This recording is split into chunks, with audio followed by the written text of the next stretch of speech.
At Lowe's, every pro is an MVP to us. It doesn't matter how big or small your business is. If you're a plumber, roofer, electrician, or remodeler, your business earns back when you spend, gets exclusive offers, and paint rewards. It all adds up to help drive your business. Join Lowe's MVP's Pro Rewards and Partnership Program today. Minimum purchase required. Earnings and paint rewards awarded as Lowe's e-gift cards. Exclusions, restrictions, and more terms apply. Valid through 12/31/22. See Lowes.com/L/Pro Loyalty terms. Subject to change. U.S. only.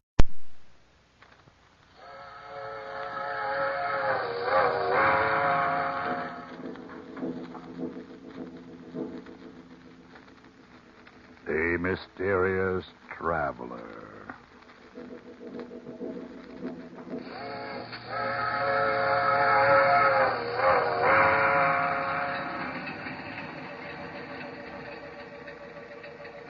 This is the mysterious traveler, inviting you to join me on another journey into the realm of the strange and the terrifying.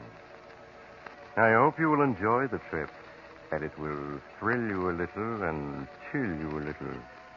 So settle back, get a good grip on your nerves, and be comfortable, if you can. Where are we going? Why, we're going to follow the adventures of a man who thought he could commit murder and escape punishment. I call the story Death Laughs Last.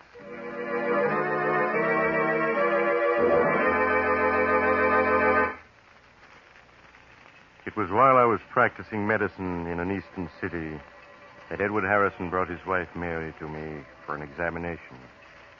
I could see at a glance that she was dangerously ill. When I had finished my examination, however, I tried to conceal her true condition from her till I had a chance to speak privately to her husband. It isn't anything serious, is it, Dr. Smith? Oh, please tell me that it isn't. Well, I'm afraid it's too soon to say, Mrs. Harrison. Until the X-ray plates are ready, I can't say yes or no. But now your husband is waiting outside. He's probably beginning to worry, so... Oh, yes, of course. Here's your wife, Mr. Harrison. You must have thought I'd kidnapped her. No, but I was getting a little worried, Doctor. I hope you didn't find anything very wrong. Well, I took several X-rays, but I won't be able to tell much until they're developed. I'd like your wife to come back day after tomorrow, if she can. Of course, Doctor. What time would be the best? Well, any time that's convenient to you. Now, I'll write out a prescription your husband can have filled. Will you step in for a moment, Mr. Harrison? Sure thing. With you in a moment, Mary. Of course, darling. Sit down, won't you, Mr. Harrison? All right. Now, what is it, Doctor? Mr. Harrison, your wife is dangerously ill. Does that mean she's going to die? Her only hope is a brain operation. A very difficult and delicate operation. Without it, well, I could only give her 6 months, a year at most. No, it mustn't be. She's got to have the operation, you hear? I must tell you, Mr. Harrison, that only one man in this country has the necessary skill for the operation your wife needs. He's Dr. Howard Richards, and naturally he's in great demand. His average fee for an operation is about $1,500. $1,500? Well, of course, if you can't afford that, you might consider the circumstances and... No, I can afford it. I can afford anything Mary needs. Well, then I'll get in touch with him at once. Yeah, sure. You make the arrangements right away, and I'll get a hold of the money. I'll get it to you by tomorrow, sure.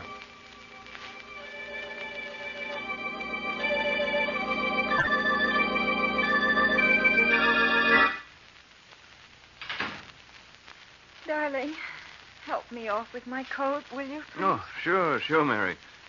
Yeah. How are you feeling? Oh, much better since Dr. Smith gave me that medicine in his office. He's a swell doctor. He'll fix you up in no time. Did he tell you anything more, Edward? Not a thing, except that the treatment might take a little time, that's all. A little time? Oh, dear, I hope it won't be too expensive. Your business hasn't been good, and we've used up all the money in our savings account, and... Oh, don't you fret about money. Don't you worry about anything. All right, darling. I won't. Oh, but aren't you going to take your coat off? No, I've got to get the prescription the doctor gave me filled. You just take it easy till I get back. I might stop in at the shop, too. There's something I've got to attend to there.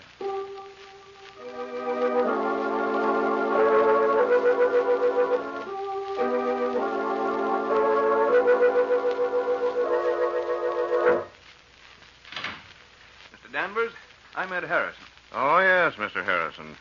Please sit down. I see that you want to borrow $1,500 from us. That's right. Unfortunately, the security you offer, your home... Well, what's wrong with it? It's a swell little house, good section, all in good repair. Yes, that's true. But you already have a first and second mortgage on it, totaling $4,000. And, well, I'm afraid we can't make any further loans on it. But I've got to have the money. I just got to. I'm sorry to hear that, because there's nothing we can do to help you. Nothing we can do.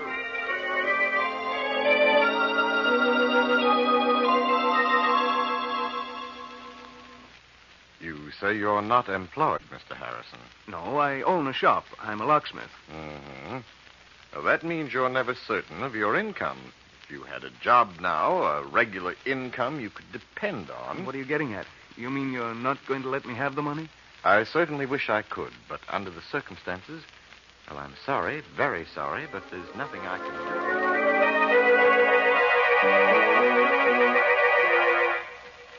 I'm afraid the collateral you suggest isn't satisfactory, Mr. Harrison. We'd lend you the money if we could, but we just can't. Sorry. But I've got to have it. I've just got to. Sorry. It's to save Mary's life. She'll die if I Sorry. don't. And I won't let her die. I won't. Sorry. Sorry. Look, Sorry. you must. Sorry. Listen. Sorry. You must.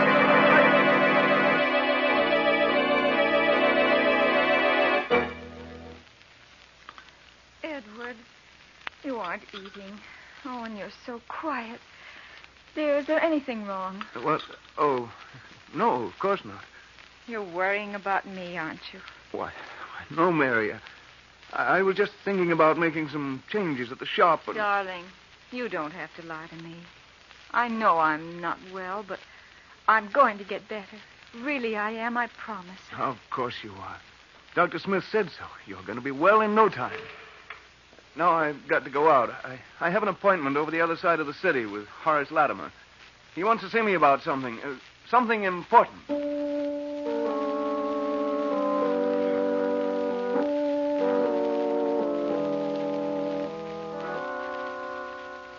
Edward had no appointment with Horace Latimer, but went to see Horace anyway. For he and Horace had been boyhood friends. Then their paths had separated, and Horace had grown wealthy. But in his desperation, Edward Harrison hoped that Horace would remember the past and would lend him the money he'd been trying to raise all day. Horace could spare it easily. But would he? 1,500? That's rather a lot of money, Ed. I know it is, Horace, but it's for Mary, for an operation. I've got to have it. Yes.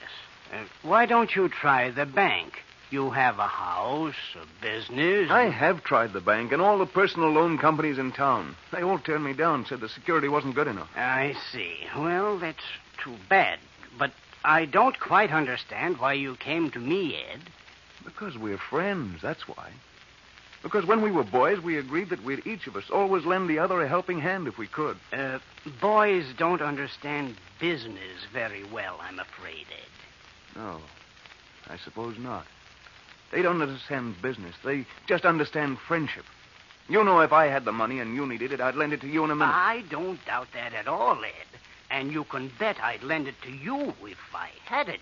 But that's the trouble. I haven't any ready cash. The income tax, you know, and a couple of shaky investments that I had to bolster up lately. All right, Horace, never mind explaining. I get the idea. You're not going to lend me the money. Really, Ed? I would if I could, but I can't. I'm sorry, Save your but sorrow for somebody else. I don't need your money, you hear? I'll get it someplace else. Yes, I'll get it. Somehow.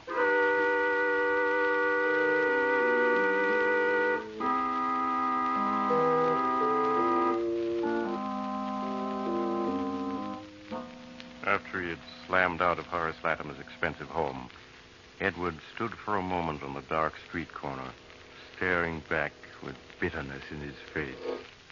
Sorry. Yes, you're sorry. In a pig's eye, you're sorry. What a chap I was to think you were a pal of mine. What's that, buddy? Oh, was you talking to me? Oh, no, sorry. I guess I was thinking out loud. Oh, that's okay. Hey, got a match? A match? Oh, sure. Yeah, there you go. Thanks. Okay, just hold it like that. Make a move and I'll plug you. Gun? Yeah, Why, this is a stick-up. Hold your hand over your dough and make it fast, see? My dough? That's a hot one. I'm out trying to raise money myself. We're both out of luck. I've only got $1 on me. Take it if you want it anyway. It's more than I could raise. Don't try to kid me. Stand still while I see what you got in your pockets. A wallet. A leather case of some kind. You'll find just $1 in that wallet. Yeah? $1. One measly buck. I bet you got a roll hidden in this leather case. It's heavy enough. There's nothing in there but my emergency kit. Yeah, well, I'll just see for myself. Say. Oh, this kit is full of skeleton keys and picklocks and stuff. What are you, anyway? Second-story worker? I'm a locksmith and a safe repairman, if it's anything to you. Now, how about taking $1 and letting me go on my way? I'm in a hurry. Not so fast, pal. Not so fast. Were you leveling just now when you said you was trying to raise dough? Yeah, I've got to have $1,500 by tomorrow. What's it to you? You'd be surprised, pal. Okay, I'm putting the gun away, but you ain't leaving yet. Me and you, we're going to talk business. Because I got a plan that'll get us both all the dough we need.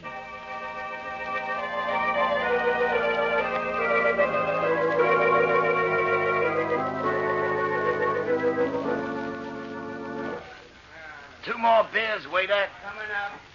Well, is it a deal on the proposition? I don't know, Mike. Sure you do. There's nothing to it. You can open locks and safes.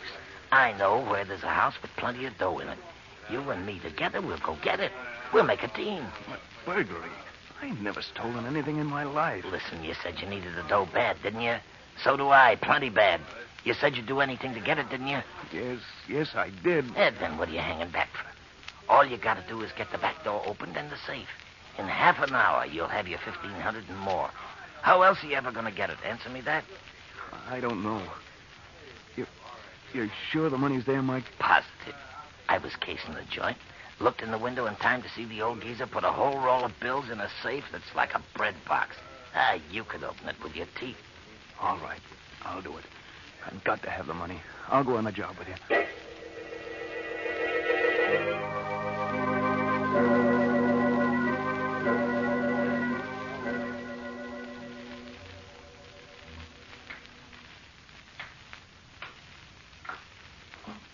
Okay, this is the joint. Everybody's hit the hay long ago. It'll be a cinch. The luck looks easy. But I shouldn't be doing this. There must be some other way to get the money straight. Don't be a sucker all your life. You gotta take what you want in this world. If you don't, you'll never get it.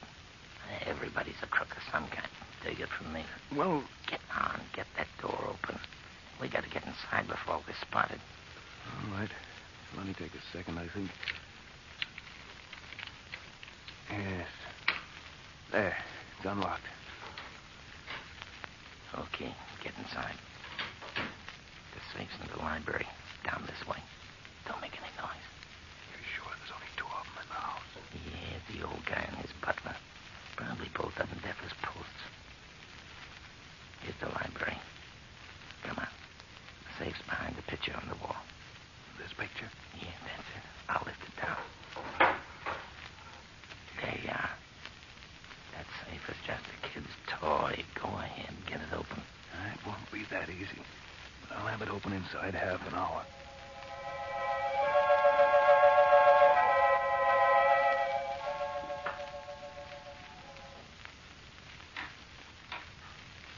Hurry it up. You've been 40 minutes on that thing. It's coming now. There. It's open. About time, too. Now let's see what's in it. Here's the cash box. Will I open it? There. Look. Dough, cash, Mazuma. What'd I tell you?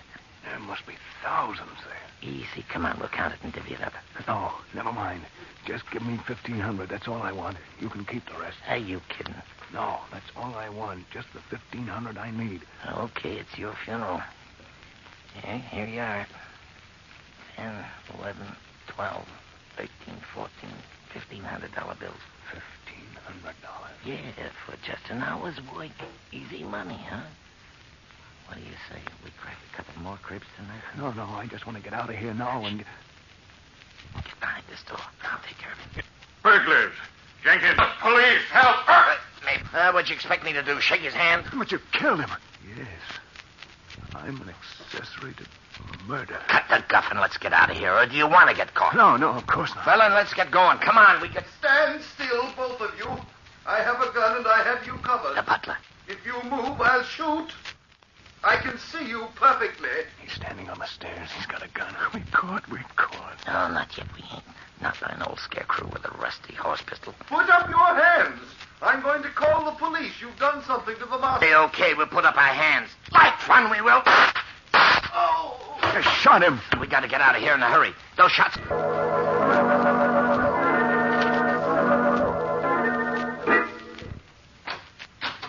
Okay, here we are. Come on in. But why did you make me come here? Why can't I go home? You heard me. Come on in. It's better. Now, take off your hat and stay a while. But I can't stay, Mike. My wife, she'll be worrying. Home to her. You've got other things than your wife to worry about, chum. What do you mean, Mike? I mean the cops. Or have you forgotten you're wanted for murder? No, I haven't forgotten. I'll never be able to forget. Oh, why did you kill them? Why? Well, it was either kill them or go to jail. Or would you rather have gone to jail, huh? No, but I'm all mixed up. Did I get into this anyway? You needed dough. That's how you got into this. And you got it, so now cut out the sob stuff. Why wouldn't you let me go home? Why did you make me come here to your room? You're here so you and me can have a little talk. Kind of a talk. Well, chum, that door and that safe open. You and me got a future together. I won't do it. I won't. Sure you will. And always send a little note to the cops. They'd get you, too. I'd be a long ways off here. You got a sick wife. You can, they say. You don't think you can pull a job and go on as if nothing had happened. Somebody's always got to be another. I did it only from... You're in it now and you can't get out. Wait. I have a... Get it off my chest. Oh, no, you don't. You see, the second if I thought... Hey, get it, let go. You got me into this. You're with it. I'll take that gun away from... I'll plug you out. Oh. Mike. He's dead. I've got to get away. In a daze of horror, he made his way to the street. Thoughts which he could not control round in his head. They'll hang me. I had the money. The money to make Mary... Now they'll catch me. They'll hang me. I've got to. Paid for somehow. But you can't escape if you're lucky. I need a drink. I've got to have a drink before I go crazy. So Edward Harrison's street, and struggling to control his shaking as normal, he ordered a double whiskey and gulped it. His senses cleared a little. He heard the radio at the end of the bar, broadcasting a warning to the city. Attention. The police stop for the following man. Committed in the Buxton Park. Please make a note of the following... Say, buddy, what's the radio off for? Because I was... D? And I got a night I want to hear it. So I'm going to turn it back on again. No, you mustn't. I'm going to. If you try a gun right here under the bar, see what that dirty killer looked like. I repeat, beyond night, lean and wiry, with reddish-brown hair, in Buxton Park earlier this evening. Man reported once to... Now turn you back to our regular night owl program of popular dance tunes. Lean and wiry with reddish-brown hair, huh? Well, that ain't you. You're heavy-set and black-haired. But for a minute there, you had me going. I was positive you was the killer the way you didn't want me to hear the description. I guess you just jumped me, huh? Well, here. Have another drink. On the house. Thanks. I need some sleep. Yeah, that's what I need. Some sleep. How close he had come to giving himself away, Edward Harrison hurried. Mike the police were looking for, not Edward Harrison they had. Edward Harrison was safe. His own good luck, Edward was asleep. Quiet and troubled by nightmare, Mary was already preparing breakfast. Good morning, darling. I was pretty late. I stopped at the shop. It was pretty did a little work. I forgot to watch the time. Oh, and this morning you look terrible. I know. You're worrying about me. Oh, but you about me. Really, I am. Of course you are. I'm going to see to that. What do you think? Dr. Smith called up last night. He wanted to talk to you. Said he had some good news for you.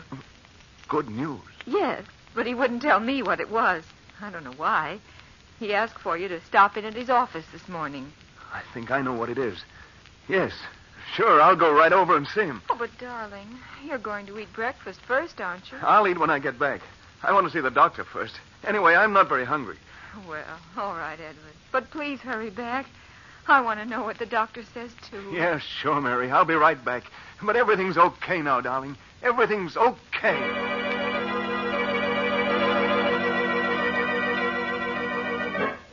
After he left the house, Edward bought a morning paper. Big headlines told of the murders the night before, but he scarcely saw them. His eyes hurried through the story until he found what he was looking for. The news that Mike's body had been found. The butler Mike had shot had given the police Mike's description and then died before he could tell them there was anyone with Mike. So the police had listed Mike's death as a suicide or an accident and closed the case.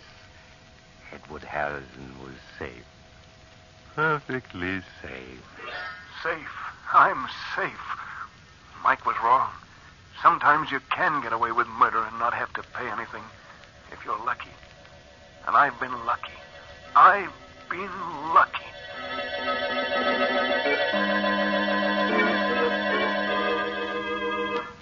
When Edward Harrison entered my office, he sat down beside my desk and tossed a folded newspaper into the wastebasket. His expression was that of a man who had just faced disaster and been rescued at the last moment. Good morning, Doctor. Mary said you'd phoned. You had good news. Yes, Mr. Harrison, I called you last night after I got in touch with Dr. Richards. I wanted to tell you that he had agreed to operate on your wife. Oh, that's swell, Doctor. And I've got the money right here in my pocket. Money, yes. Yes, I was also going to tell you that Dr. Richards had said not to worry about it. You could take as long as you wanted to pay it. As long as I wanted? Yes. Then it wasn't necessary. I didn't have to do it. I didn't have to do it. I'm afraid I don't understand. Never mind, Doctor. I mean, I've got the money. I want to pay it. He's got to take it right away. Well, what's the matter? What are you looking at me like that for? The operation is going to save Mary's life, isn't it? You said it would. You can't go back on your word. You can, do you hear? It's not that, Mr. Harrison. Yes, the operation would save your wife's life, but unfortunately, Dr. Richards was the only man in this country able to perform it. Well, so what? He said he'd do it, didn't he? And I've raised the dough to pay him, so what's the hitch? Mr. Harrison, Dr. Richards can't perform the operation now. But you said... He was tragically murdered last night by a burglar who broke into his home in Buxton Park.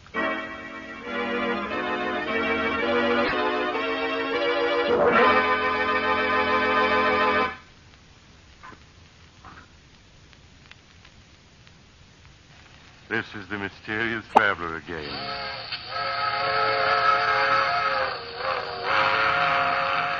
Did you enjoy our little trip into the life of a man who thought he could make good come out of evil?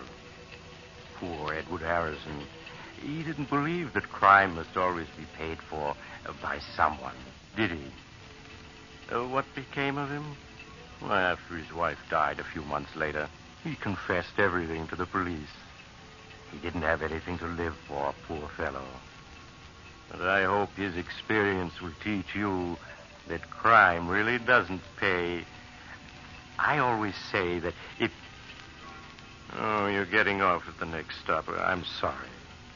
But perhaps we'll meet again soon. I take this same train every week.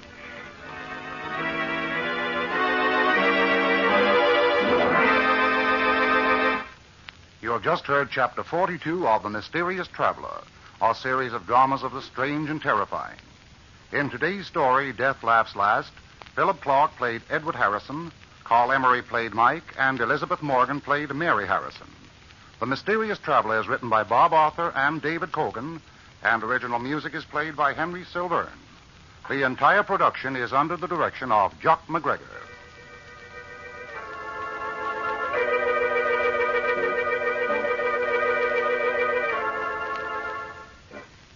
And now, an important message for all of you. This is Jock McGregor speaking. The National War Fund drive begins tomorrow. As you probably know, this fund includes over 22 of the major war relief and service organizations. As the war progresses on all fronts, more and more people will need help.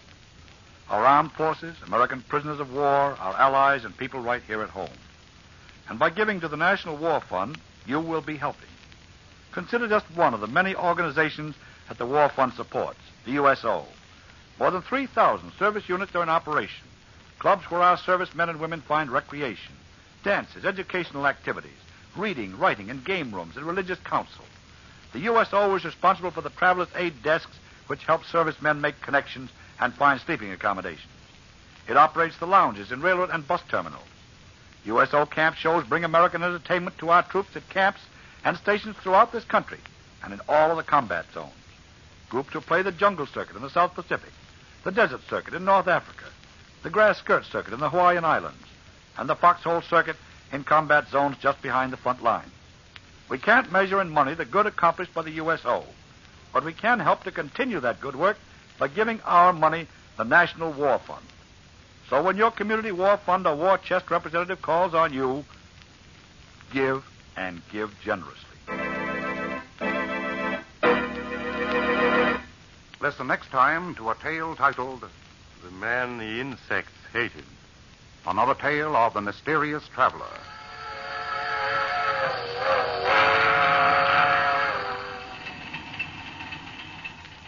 The Mysterious Traveler is presented by WOR Mutual from the WOR studios in New York. Beginning Saturday, October 7th, The Mysterious Traveler will be heard at a new time. It will be presented every Saturday evening at 10:30 Eastern Wartime over most of these same stations. So remember the new time, 10:30 p.m., Saturdays. This is Mutual.